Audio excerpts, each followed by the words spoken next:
Hi friends, आज हम जानेंगे यूपी बोर्ड के क्लास 12 के चैप्टर नंबर 3 बायोलॉजी के कुछ इम्पॉर्टेंट क्वेश्चन व साथ ही 1 से 4 तक के चैप्टर के इम्पॉर्टेंट लघु उत्तरीय क्वेश्चन और उनके आंसर।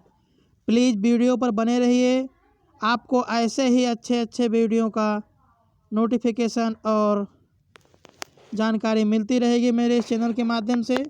आइए हम देखते हैं। प्रश्न नंबर 1 है। प्रश्न नंबर 1 आपके है, अग्र पीयूष ग्रंथि द्वारा स्रावित दो गोनोड्रोपिन हार्मोन के नाम लिखिए। तो यहाँ पर लिखा गया है कि हमने लिख दिया है कि अग्र पीयूष ग्रंथि द्वारा कौन सा हार्मोन दो निकलता है। वो आपका दो लिख दिया गया है, LH और FSH। ठीक। अगला क्वेश्चन है, दोहरा निषेचन। जो दोहरा निषेचन होता है, जो दोहरा फर्टिलाइजेशन होता है, इसकी खोज किसने की थी। तो जो दोहरा निषेचन होता है, ठीक है, निषेचन की क्रिया में क्या होता है कि नर युग्मक का अंड कोशिका से मिलकर जब द्विगुणित युग्मनज बना देता है, जब नर और मादा आपस में फ्यूज करते हैं तो जायगोट बन जाता है। सीधे बातें हैं। उसी प्रकार ये भी है कि अंड कोशिका से जब मिलकर द्विगुणित युग्मनज बना देता है, तब केंद्रक का नर युग्मक जो होता है वो संलयन हो जाता है। इस संलयन की क्रियाएं जो होती हैं वो दोहरा निषेचन कहलाता है। और दोहरा निषेचन की खोज जो की थी वो नावासेचन ने की थी। यहाँ पर लिखा हुआ है और यहाँ पर बाकायदा हमने चित्र भी बना दिया है कि नर युग्मक जो है आपका, वो इसमें नर युग्मक और एक एन होगा और दूसरे में 2n होगा, तो आपस में मिलेंगे तो 3n का निर्माण करने के भोटपोष बन जाएगा। ऐसे इसमें भी है एन मिलेंगे, क्या होता है अंड कोशिका में युग्मनज बन जाएगा, 2n बन जाएगा। ठीक है, तो ये आपका क्वेश्चन है, ये भी इंपॉर्टेंट आ सकता है। अगला क्वेश्चन है, अनेसक फलन क्या है। अनेस फलन क्या होता है, आप पढ़े हैं। क्या होता है कि वह क्रिया जिसमें पौधे से फूल का निर्माण हो जा रहा है। पौधा है और पौधे से धीरे धीरे विकसित हुआ तो क्या हुआ, फूल का निर्माण हो जाता है। वो फूल का निर्माण जो होता है वो बिना निषेचन के द्वारा होता है। ठीक है, बिना निषेचन वह प्रक्रिया या वह क्रिया जिसमें पौधे से फूल का निर्माण बिना निषेचन से होता है वो अनेसक फलन कहलाता है। अनेस फलन हम लोग पढ़े थे, अनेस फलन वही है अनिषेक फलन। हिंदी हमारी थोड़ी वीक है लेकिन हम इंग्लिश में माहिर हैं, ऐसी बात नहीं है, कहलाता है। ठीक है, जैसे केला हो गया आपका, अनानास हो गया, आदि से फल है क्या कि पेड़ों से ही बिना निषेचन के वो धीरे धीरे जो है फूल का निर्माण कर देते हैं। और एक जैसे केला खाते हैं आप लोग, देखते हैं कि केला पेड़ वो बड़ा हुआ, उसमें बड़े से घर लगते हैं। इसके बाद क्या होता है, फर्टिलाइजेशन करने के बाद फूल, घर से फूल पहले लगता है। ठीक है, अगला क्वेश्चन है, ये भी आ सकता है, लीडिंग कोशिकाओं के क्या कार्य होते हैं। देखिए, लीडिंग कोशिकाओं का कार्य ल्यूटिनाइजिंग हार्मोन्स सहायता से हार्मोन टेस्टोस्टेरोन का उत्पादन कर देता है। यह भी यूनिट नंबर 3 का ही है और ये आ सकता है क्योंकि इंपॉर्टेंट क्वेश्चन है। हम जो क्वेश्चन बता रहे हैं सब आने वाले क्वेश्चन है, इंपॉर्टेंट क्वेश्चन है। अगला क्वेश्चन चैप्टर नंबर 2 से है, पुष्टि पात्रों में लैंगिक प्रजनन वाला चैप्टर है कि कीटों द्वारा परागित पौधे का नाम लिखिए। वह कौन सा पौधा है जो कीट के द्वारा परागित हो जाता है। तो यहाँ पर लिख दिया गया है कि पाईमुला और मक्का, सैल्विया आदि पौधे जो होते हैं वो कीटों के द्वारा परागित हो जाता है। 1 नंबर का क्वेश्चन है, वेरी मोस्ट इंपॉर्टेंट क्वेश्चन है, 110% हो सकता है आ जाएगा।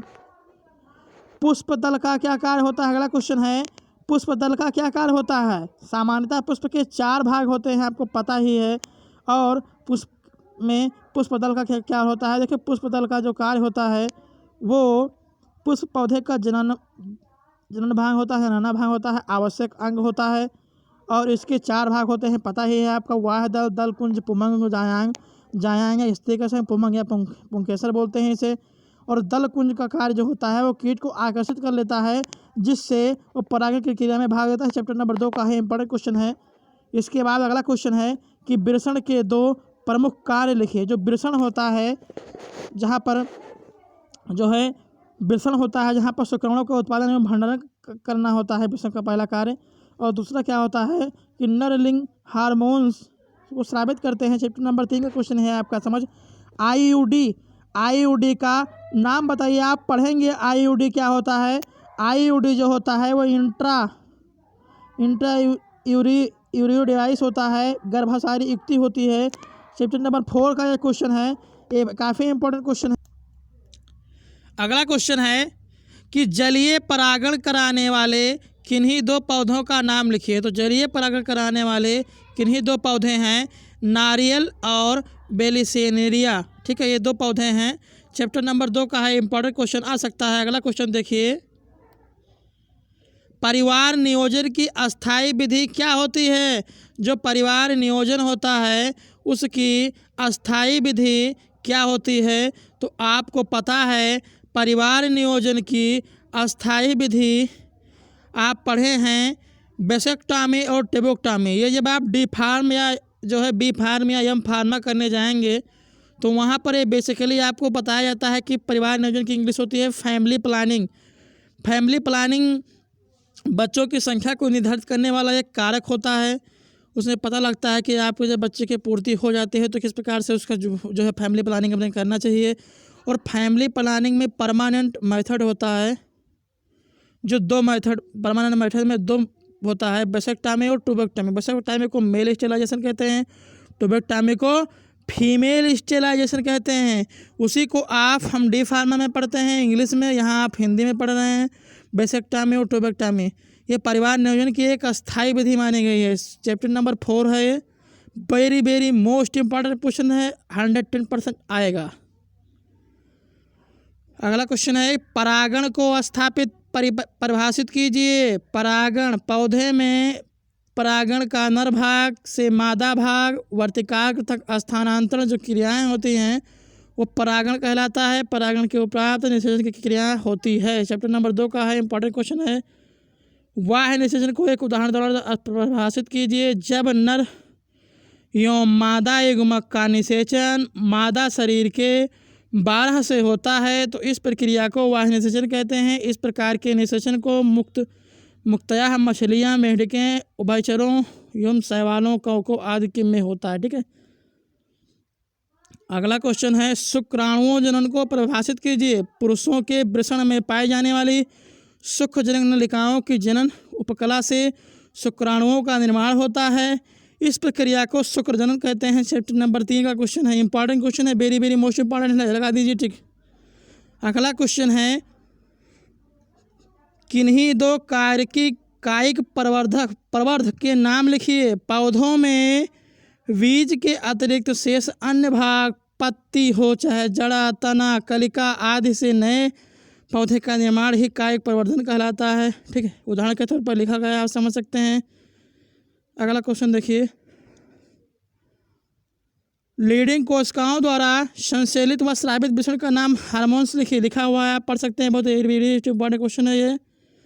इसके बाद दो बीजों के नाम लिखिए जिनमें बी अथवा के परिपक्व होने से भ्रूणपोष का विकासशील भ्रूण द्वारा उपभोग करता है। आपका चना हो गया, मटर हो गया। एक क्वेश्चन है भी है, अनेस फलन किसे कहते हैं, उदाहरण लिखाइए, लिख दिया गया है, पढ़ सकते हैं, इंपॉर्टेंट क्वेश्चन है भी है। डीएनए से डीएनए के निर्माण में कौन सा एंजाइम होता है। डीएनए यानी डीऑक्सीराइबोसोम न्यूक्लिक एसिड अम्ल होता है। और डीएनए में पॉलीमेरेज प्रतिक्रिया के दौरान डीएनए से डीएनए का निर्माण में भाग लेते हैं। ये न्यूक्लियोटाइड्स के डीएनए श्रृंखला से जोड़ने के लिए जिम्मेदार होते हैं। ठीक है, लिख देगा आप। ये देखिए किस प्रकार से हमने बना दिया है कि यहाँ पर चयन होती है, डीएनए आपस में मिलते हैं तो प्रतिक्रिया हो जाती है। चैप्टर नंबर 6 का है, इंपॉर्टेंट क्वेश्चन है ये आपका भी इंपॉर्टेंट क्वेश्चन है। सामान्य भ्रूणपोष का चित्र बनाइए, वेरी मोस्ट इंपॉर्टेंट है। सामान्य भ्रूणपोष का चित्र लगा दीजिए, आना है। गर्भाशय भित्ति का कौन सा स्तर प्रसव के समय होने वाले क्रमाकुंचन के लिए उत्तरदायी होता है। गर्भाशय पेशी और अस्तर माइट्रोमियम होता है। सेक्शन नंबर 3 का इंपॉर्टेंट क्वेश्चन है। Thank you all students. अगर वीडियो अच्छा लगा हो तो लाइक कीजिए, सब्सक्राइब कीजिए, बेल आइकन जरूर दबाइए और जुड़े रहिए ऐसे इंपॉर्टेंट क्वेश्चन के साथ। धन्यवाद।